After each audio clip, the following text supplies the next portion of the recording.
Last class में हमने last topic के विषय में बताया था कि वो कैपिटल एडजस्टमेंट्स हैं। और capital adjustments between the partners के केस में हम दो चीज़ देखते हैं। पहला, capital of old partner be adjusted on the basis of new partners capital and their ratio. और दूसरा, capital of the new partner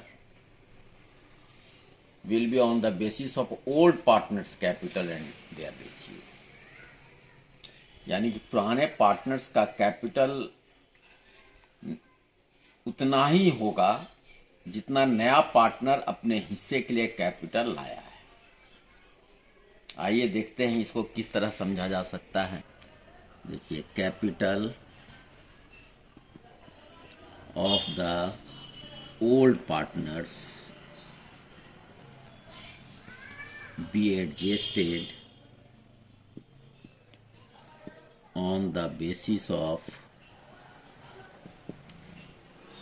new partners capital and their ratio। आइए इसको समझते हैं। सपोज किया जाए ये ए और बी है। After all adjustment, after all adjustment such as capital plus revaluation plus goodwill plus accumulated profit or loss, accumulated profit or loss, ये सारा एडजस्टमेंट करने के बाद ए का जो कैपिटल है वो सपोज किया जाए कि 50,000 रुपया है, बी का कैपिटल 40,000 रुपया है। ये समझ लीजिएगा कि जब नया पार्टनर आ रहा होता है उस समय revaluation of assets and liabilities होता है, गुडविल का भी ट्रीटमेंट होता है और कोई एक्युमुलेटेड प्रॉफिट और लॉस है तो उसका भी ट्रीटमेंट होता है। इन सारे ट्रीटमेंट का एडजस्टमेंट्स करने के बाद कैपिटल ए का 50,000 है और बी का 40,000 रुपया है। सपोज किया जाए कि सी एक नया पार्टनर था, न्यू पार्टनर। ये 40,000 ला रहा है 1/4 शेयर के लिए, जबकि इनका रेशियो था 3:2। अब हम ये देखेंगे 40,000, इसका मतलब ये है कि आज अगर ओल्ड पार्टनर का कैपिटल उसी आधार पर होना चाहिए जो नया पार्टनर अपना कैपिटल, एक मिनट, ये सपोज 40,000 है और इसको 1/4 शेयर मिल रहा है, तो ओल्ड पार्टनर्स का कैपिटल उतना ही होना चाहिए जितना नया पार्टनर अपना कैपिटल ला रहा है और जिस रेशियो पे ला रहा है उसी रेशियो के आधार पर ए और बी का होना चाहिए। तो सबसे पहले आपको ये पता होना चाहिए कि पूरे फर्म का शेयर यानी total share of the firm जो होता है वो 1 होता है। अब इस 1 में से 1/4 शेयर के लिए अगर 40,000 रुपये ये कैपिटल ला रहा है तो सबसे पहले हम ये पता लगाएंगे कि पूरे फर्म का कैपिटल कितना होना चाहिए। इसका मतलब है देयरफॉर कैपिटल ऑफ द, या टोटल कैपिटल भी आप कह सकते हो, total capital of the firm equal to 40,000 into 4/1। इसका मतलब है कि 1,60,000 रुपया होना चाहिए। अब ये देखो 1,60,000 रुपये में आपको मालूम है कि सी का जो कैपिटल है वो 40,000 है। Now C's capital equal to 40,000, therefore capital of A and B in the new firm equal to 1,60,000 minus 40,000 equal to 1,20,000 होना चाहिए।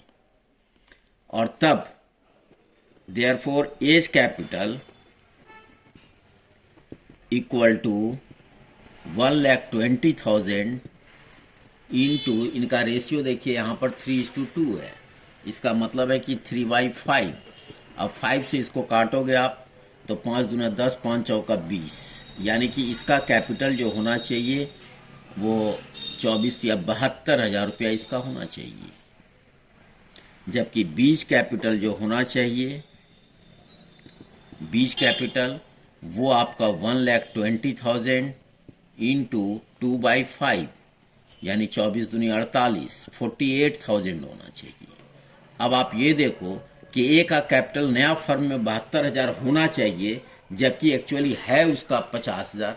इसका मतलब है कि इस ए को 22,000 और लाने होंगे, जबकि इस बीज कैपिटल का नया फर्म में कैपिटल होना चाहिए 48,000, जबकि इसका है कितना 40,000। इसका मतलब है कि इसको भी 8,000 और लाना होगा।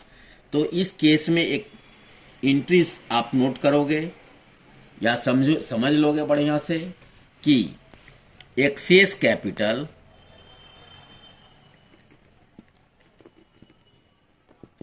और excess capital to be paid off और deficit capital to be brought by them as the case may be। यदि एक्सेस कैपिटल पे किया जा रहा है, if excess capital paid off, तब हम एंट्री पास करते हैं partners capital account debit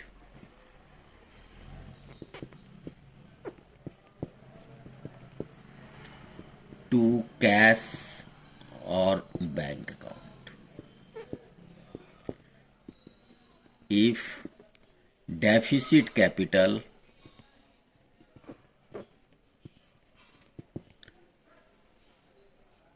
brought in cash, तब हम एंट्री पास करते हैं। जस्ट इसका रिवर्स हो जाएगा, cash account debit to partners capital account.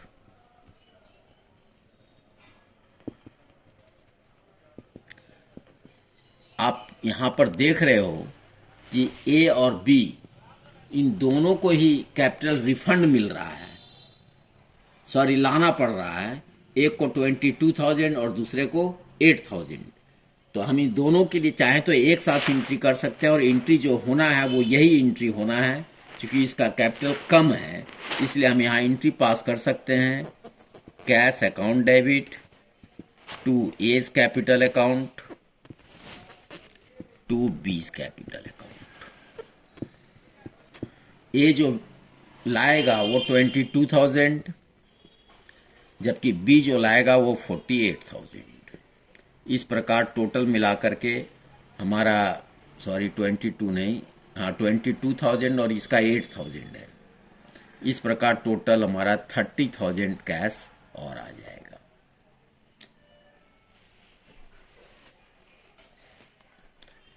एक चीज और ध्यान रखना है कि जरूरी नहीं है कि ये excess capital to be paid off और deficit capital to be brought by them as the case may be, केवल यही होगा, यही जरूरी नहीं है। कभी कभी सरप्लस कैपिटल या डेफिसिट कैपिटल को करंट अकाउंट में भी ट्रांसफर कर दिया जाता है। तो अगर करंट अकाउंट में हम ट्रांसफर करते हैं तो इस कैश बैंक के जगह में या इसी में हम देखो बढ़ाते हैं और transferred to his current account, तो कुछ नहीं करना है, इसी में आपको करंट जोड़ देना है। कैश के जगह में यहाँ पर करंट अकाउंट आप लगा सकते हो। तो क्वेश्चन में जो डायरेक्शन रहे कि वो एक्चुअली पेमेंट उसको कर दे रहा है या कैश ला रहा है, तो फिर कैश का ट्रीटमेंट होगा। बोलेगा करंट में ट्रांसफर कीजिए, तो फिर उस पार्टनर के करंट अकाउंट में ट्रांसफर हो जाएगा। कोई प्रॉब्लम इसमें नहीं है। अब रहा बात कि हम इसको एक तरीके से समझें, इसी को हम अगर दूसरे तरीके से समझें तो सबसे पहले जो इनका ओल्ड रेशियो है 3:2 और इसको नया पार्टनर को जो मिलने वाला है 1/4 शेयर, हम चाहें तो इसका एक new profit sharing ratio calculate कर सकते हैं। तीनों का ए, बी और सी का न्यू प्रॉफिट शेयरिंग रेशियो जब हम कैलकुलेट कर लेंगे और total capital of the firm मेरे को मालूम चल गया कि 1,60,000 होगा, तो उस 1,60,000 रुपये को हम न्यू प्रॉफिट शेयरिंग रेशियो में ए, बी और सी तीनों को बांट दीजिए। सी का ऑटोमेटिकली 40,000 ही आएगा और ए और बी का सेम वही फिगर आएगा जो कि 72,000 रुपया और 48,000 का है, और फिर तब ट्रीटमेंट वही होगा। लेकिन ध्यान रहे कि किस पार्टनर को कैपिटल लाना है या किसको पेमेंट होना है, ये चीज उसका आफ्टर ऑल एडजस्टमेंट्स जो भी हमारा कैपिटल बैलेंस होगा उससे ही कंपेयर होगा नया फर्म का कैपिटल। अगर इसमें कम है तो लाएगा और अधिक है तो ले जाएगा, और अगर ऐसा कंडीशन है कि वो न लाएगा न ले जाएगा बल्कि करंट अकाउंट में ट्रांसफर होगा, तो उसी स्थिति में हम उसके करंट अकाउंट में ट्रांसफर करेंगे। इस प्रकार हमारा ये पहला टॉपिक जो है वो खत्म हो जाता है। हम इसी चीज को दूसरे तरीके से अब समझते हैं। ये देखिए, दूसरा capital of new partner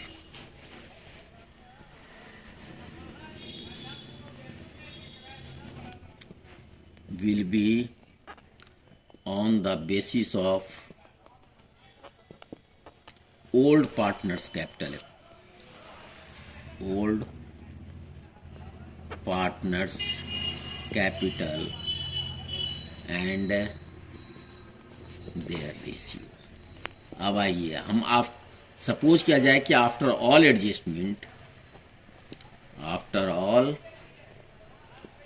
adjustment हमने देखा था कि जो कैपिटल है ए का और बी का, इसका हमने देखा था 50,000 रुपया है और इसका कितना देखा था 40,000 रुपया, जबकि इनका रेशियो 3:2 था। नया पार्टनर सी आ रहा था जिसको 1/4 शेयर मिलेगा, और इस कैपिटल कितना लाएगा, इसका कैपिटल क्या होगा ये निकालना है। तो आफ्टर ऑल एडजस्टमेंट चूंकि ए और बी का कैपिटल जो है वो 50,000 और 40,000 है। अब ये देखिए यहाँ पर शेयर को समझिएगा, पूरे फर्म का शेयर चूंकि 1 होता है और सी को जो शेयर मिल रहा है वो 1/4 है। इसका मतलब है ये देखिएगा कि C share equal to 1/4, therefore share of A and B equal to 1 - 1/4 equal to 3/4। इसका मतलब है कि जब शेयर हमारा 3/4 है जो किसका है ए और बी का, तो इसका मतलब है कि ए और बी का जो दोनों का कैपिटल है वो 50,000 और प्लस 40,000 यानी कितना है 90,000 है। तो उस कंडीशन में अगर शेयर 1/4 होगा जो सी का है तो उसका कैपिटल क्या होगा। इस प्रकार हम लोग अगर वाट इक्वल टू कैलकुलेट कर दे क्रॉस मल्टीप्लाई करके 1/4 इंटू 90,000 बाई 3, ऊपर में 4 चलाएगा, तो इसका मतलब है कि ये 4 और ये 4 कट गया, 3 तिया 9, यानी कि सी का जो कैपिटल होगा वो 30,000 होगा। Therefore seize capital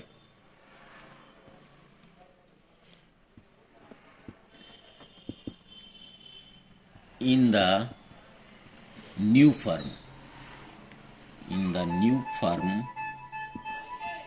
which is to be brought by him equal to 30,000। हो गया कंप्लीट। इस प्रकार हम दोनों कंडीशंस को समझ लिए कि जब नया पार्टनर को उतना ही कैपिटल लाना है जो उसका रेशियो है, लेकिन उसका बेस जो होगा वो ओल्ड पार्टनर का कैपिटल और रेशियो के आधार पर होगा। ये हमारा पहले इसके समझ चुके हैं आप कि जब ओल्ड पार्टनर का कैपिटल नया पार्टनर के कैपिटल उसके रेशियो के आधार पर एडजस्ट होने हो तो ये हमारा है। इसको आप ध्यान में रखें। धन्यवाद।